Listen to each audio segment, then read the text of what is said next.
Hello friends, welcome to my channel. দেশ এবং দেশের বাইরে থেকে যারা আজকে আমার ভিডিওটি কন্টিনিউ করেছেন প্রত্যেককে gardener TRIPS with Kamal YouTube চ্যানেলে স্বাগতম।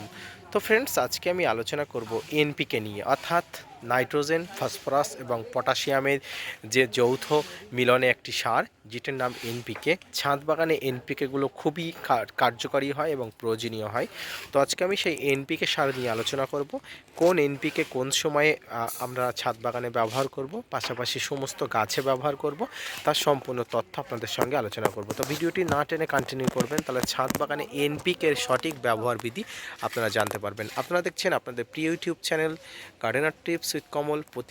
ফ্রেন্ডস, আজকের আলোচনা বিষয় এনপিকে, অর্থাৎ নাইট্রোজেন, ফসফরাস এবং পটাশিয়ামের সমগোত্রীয় বা সম অনুপাতে বা কখনো ভিন্ন অনুপাতে এনপিকে গঠন হয়।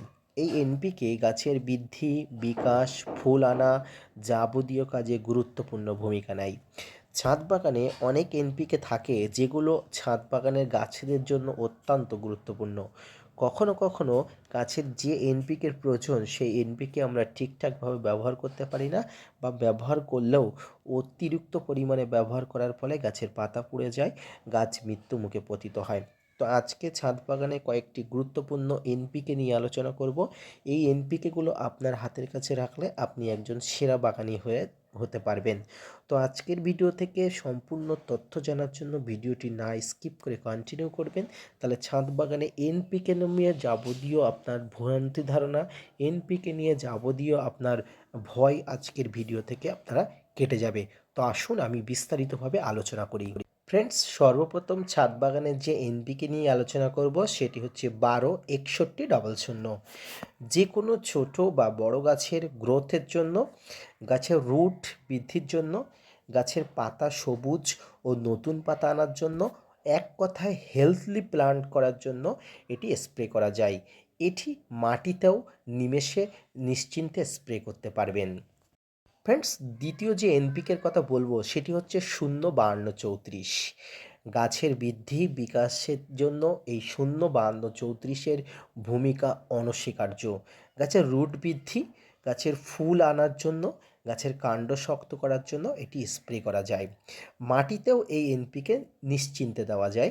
যে কোনো গাছের ফলের গাছে ফুল আসার আগে একবার স্প্রে করা হয়, তাহলে গাছের সমস্ত ফুল একসঙ্গে আসবে। অর্থাৎ আপনার কোনো গাছে ফুল অল্প অল্প করে আসে, সেক্ষেত্রে যদি আপনি এই এনপিকেটি ব্যবহার করেন গাছের সব ফুল একসঙ্গে আসেন।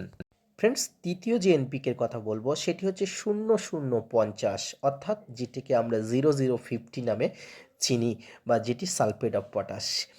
যে কোনো ফুল ফলের গাছে ফুল আনার জন্য, ফুল বা ফলের বিন্ত কাণ্ড শক্ত করার জন্য স্প্রে করা যায়।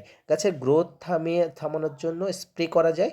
এটি মাটিতে স্প্রে করে দিলে গাছের গ্রোথ থেমে যায়, এবং সেক্ষেত্রে গাছের ফুল এবং ফল গাছে, যে গাছগুলোয় অনেক দিন ফুল আসছে না, ফলের গাছে ফুল আসার সময় পেরিয়ে গেলে তখন এই এই এনপিকেটি স্প্রে করে গাছের গ্রোথ থামিয়ে দেওয়া হয়, তখন গাছের অবশ্যই ফুল আসবেই।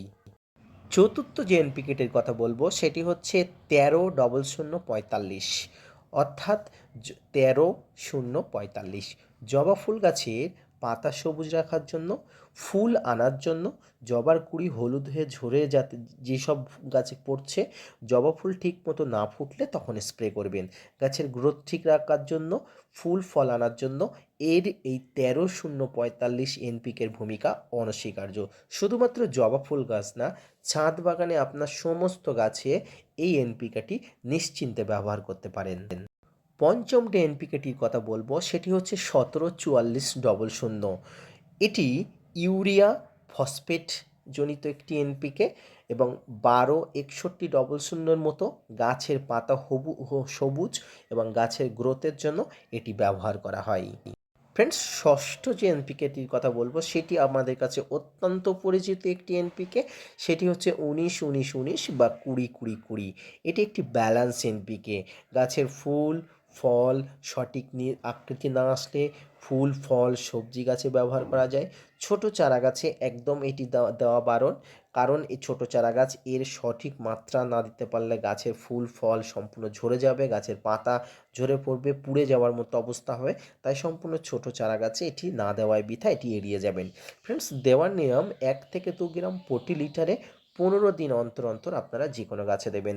আপনারা দেখুন এই লেবু গাছটিতে কত পরিমাণ ফুল এসছে, এবং এই লেবু গাছে যে কোনো একটি ব্যালেন্স এনপিকে আপনারা দিতে পারেন, এবং এই ক্ষেত্রে 19-19-19, 20-20-20 বা আপনার কাছে যে ধরনের এনপিকে থাকে এই সব এনপিকেগুলো আপনারা দিতে পারেন।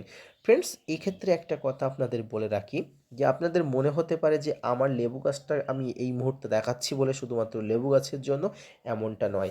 আপনার ছাদ বাগানের সমস্ত গাছে এনপিকে দেওয়া যায়। আপনার গাছে কোন এনপিকে দেবেন সেটি সম্পূর্ণ আপনার উপরে নির্ভর করছে। তবে আপনার গাছে যদি লেবু গাছ জনিত কোনো সাইট্রাস গাছ জনিত কোনো গাছ থাকে, তাহলে আপনি অবশ্যই 0050টাই বেশি ব্যবহার করবেন। বাকি সমস্ত এনপিকেই আপনি ব্যবহার করতে পারেন, কিন্তু সেগুলো আপনার চিন্তা ভাবনার বিষয়। আপনি কখন ব্যবহার করবেন, অনেক তথ্য ঘেঁটে সব কিছু ভেবে চিন্তা নিয়ে ব্যবহার করবেন। তো ছাদ বাগানে আজকে যে এনপিকেগুলোর কথা বললাম, এই এনপিকেগুলো আপনার হাতের কাছে রাখবেন, আপনি একজন সঠিক ছাদ বাগানি হয়ে উঠবেন। ফ্রেন্ডস, আজকের এই যে এনপিকেগুলো, এই এনপিকেগুলো আমি নিজে ব্যবহার করি, এবং যাতে আপনারাও সফলভাবে এই এনপিকে ব্যবহার করে সফলতা নিতে পারেন, সেই জন্য আপনাদের সঙ্গে শেয়ার করলাম। আশা করি আপনারা সফল ছাদ বাগানি হয়ে ওঠার জন্য এই এনপিকেগুলো সবগুলো হাতের কাছে রাখবেন। যেগুলো পাওয়া যাবে না অবশ্যই পাওয়ার দরকার নেই, যেগুলো আপনারা পাবেন বা যেগুলো বললাম আজকের ভিডিওতে, আপনারা অবশ্যই কাছে গচ্ছিত রাখবেন এবং প্রয়োজন অনুযায়ী অবশ্যই আপনার গাছে দেবেন। তো ফ্রেন্ডস, আজকের ভিডিওটি থেকে যদি আপনারা উপকৃত হন, আজকের ভিডিওটি যদি ইনফরমেটিভ বলে মনে হয়, আপনার কাছে উপকৃত হয়েছে বলে মনে হয় আজকের ভিডিও থেকে, তাহলে অবশ্যই চ্যানেলটা সাবস্ক্রাইব করে চ্যানেলের পাশে থাকবেন। আপনাদের জন্য প্রতিনিয়ত ভিডিও বানাই, আপনার জন্য প্রতিনিয়ত তথ্যভিত্তিক ভিডিও বানাই। তো আজকের ভিডিওটা বিশেষত এনপিকের উপরে ছিল, তাই আজকে আর অন্য কোনো সার বা অন্য কোনো বিষয়ের উপরে কথা বললাম না, যাবতীয় তথ্য সমস্ত কিছু এনপিকের উপরে দিলাম। ফিরে আসি নতুন কোনো ভিডিও নিয়ে, ততক্ষণ সঙ্গে থাকবেন। আর অবশ্যই gardener tips with Kamal YouTube চ্যানেলটি সাবস্ক্রাইব করতে ভুলবেন না। ধন্যবাদ।